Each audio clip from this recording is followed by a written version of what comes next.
Howdy, my name is Justin and I'll be talking about extinct animals. The animal we're discussing today has a very long history in modern day society. Its name is deeply rooted in the ways of Christian antiquity and has been used for centuries by the church as a way to guide the lost and afraid away from sinful behavior. Even Dante himself has encountered its renown on the path from hell in his epic poem Purgatorio. This, of course, leaves us with the question of what animal could hold such significance in our world. What animal so renowned can stir the likes of pious men to cower in fear or adoration of God by beholding its name as a stepping stone to hell? Well, that's what we're here to find out. The animal of the day in today's discussion shares its common name with my second favorite deadly sin, sloth.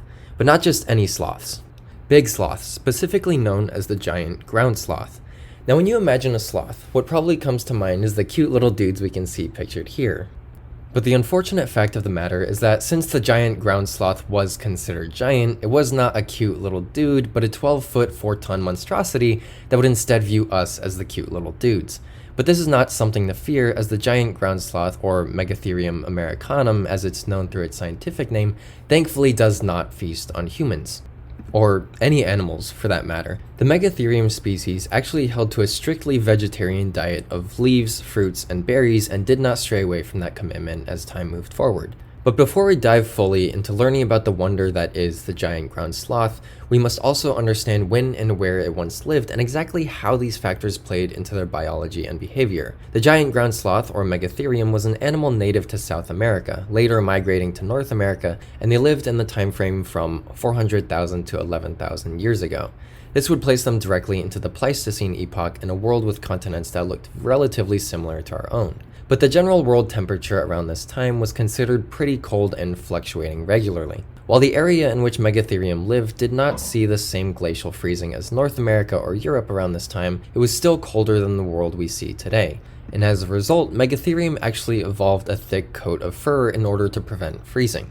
Today's sloths are often considered sluggish, appropriate to their name, and sometimes as frightened or defenseless little guys. But Megatherium were not so much the same. They were also considerably slow, but they were not as afraid of predators as their modern-day counterparts. And because of this, they actually lived on the ground rather than in trees as we see today. Contributing to this lack of fear was their arsenal of 2 long arms, allowing them considerable reach, and a 7-inch claws that could probably do significant damage on anything that tried to attack it. But despite their apparent ability to inflict harm on other animals, we believe Megatherium to have been very peaceful creatures unless they themselves were being attacked. Overall, these claws, in addition to long arms and the ability to stand on hind legs, granting them a full 20 feet of height, allowed Megatherium to reach for food that was too out of reach for the smaller herbivores in the area, securing them a reliable source of food.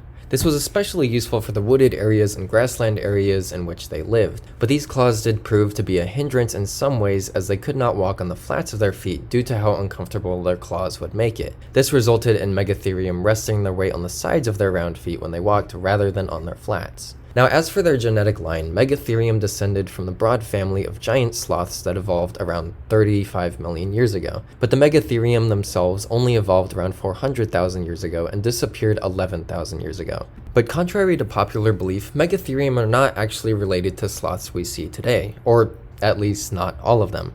You see, somewhere in their genetic lineage, there was a splitting point when 2-toed sloths went in one direction and 3-toed sloths went in another. Megatherium are the ancestors of today's 3-toed sloths, but 2-toed sloths actually come from Megalonyx, which is just another species of ground sloth.